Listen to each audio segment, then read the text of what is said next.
안녕하세요. 현학부입니다. 반갑습니다. AIA 계약 조건에 대한 이해 오늘 5번째 시간입니다. 용어의 정의에 대한 이야기를 계속해 볼 텐데요. Liquidated damages, 이거 지체 상금으로 번역되는 용어거든요. 이게 뭐냐면 AIA가 되었건 FIDIC이 됐건 공사 기간 내에 목적물을 완성하지 못하면 발주자에게 배상해야 될 배상금을 의미합니다. 이거는 늦어지는 매일매일에 대해서 적용하도록 하고 있는 것이 일반적인 경우고요. FIDIC도 99년판 이전까지는 Liquidated Damages라는 용어를 사용했어요. 근데 99년판부터는 Delay Damages라는 용어를 사용하고 있습니다. 이 용어가 바뀌었다고 해서 내용이 바뀐 건 아니에요. 그러니까 똑같은데 법률적인 용어를 사용하는 것보다는 객관적으로 알 수 있는 용어로 바꾸는 게 좋겠다 라고 해서 FIDIC이 Delay Damages, 늦어지면 적용되는 배상금이다, 이렇게 바꿨다, 이렇게 이해를 하시면 되겠습니다. AIA인 경우에는 이 Liquidated Damages와 관련된 내용이 계약서 어그리먼트 섹션 4.5에 규정이 되어 있어야 돼요. 어그리먼트 섹션 4.5는 공란입니다. 공란.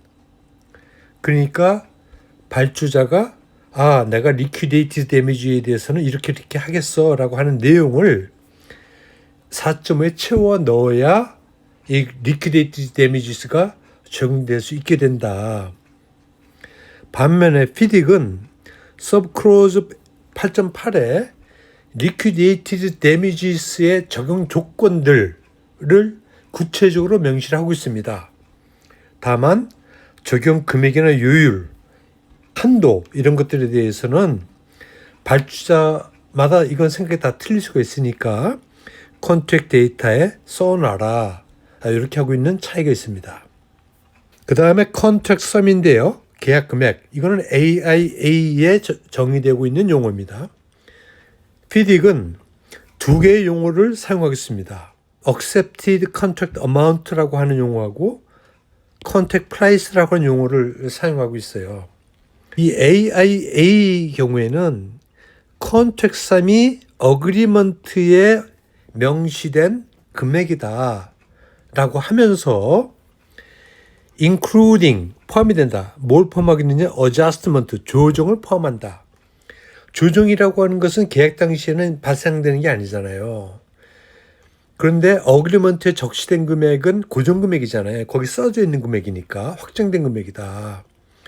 그러니까 이 컨트랙 썸이 어그리먼트에 언급된 금액이다라고만 하게 되면 그 이후에 발생되는 조정되는 금액, 더하기 빼기 되는 금액, 이 금액을 포괄할 수 있는 그런 개념으로서의 계약 금액을 의미할 수 없다. 그래서 이 어저스트먼트가 포함된다라고 함으로써 계약 이후에 발생되는 조정 금액들도 이 컨텍스트 썸에 들어오시게끔 그런 의미로 하고 있는 겁니다. 근데 FIDIC은 이 Accepted Contract Amount가 뭐냐면 Letter of Acceptance에 기재된 금액을 의미해요. 이거 고정 금액이죠. 움직이지 못하는 거죠. 숫자가 써져 있는 거니까. 그러면서 이 어저스트먼트를 포함할 수 있는 개념으로 이거 확장을 시켜야 되니 별도의 컨택 프라이스라고 하는 것을 정의하면서 어저스트먼트를 포함하는 것을 이렇게 하고 있습니다. 두 개의 용어를 사용하고 있다는 거죠. 확정된 금액하고 어저스트먼트를 포함하는 금액을 구분하고 있다. 어떤 것이 좋으냐라고 하는 것은 호불호가 있을 텐데 제 생각에는 이렇게 용어를 두 개를 나눠서 운영하는 것보다는 AIA와 같이 하나의 용어를 사용하고 좀 단순화되는 거잖아요. 그러면서 어저스트먼트를 포함하는 이런 식의 의미를 부여하는 것이 좋지 않을까라고 하는 생각을 합니다. 그 다음에 사이트인데요. 이제 현장으로 번역되는 거죠. AIA에는 사이트에 대한 정의가 없어요. 근데 관련된 내용이 섹션 3.13에 있는데 이건 뭐냐면 The contractor shall confine, 그러니까 시공 행위를 제한해야 된다. 어떤 범위로 제한해야 되느냐 하면 applicable laws, 법률에 의해 허락된 장소로 제한해야 된다. 시공계약은 장소가 필요한 거 아니에요. 근데 그 장소라고 하는 것은 목적물이 완성돼야 되는 장소니까 이건 발주자가 책임져줘야 되는 겁니다. 근데 이건 주어를 컨트랙터라고 하면서 너의 행위는 법률에 의해서 허락된 그러한 장소에 한정돼야 돼.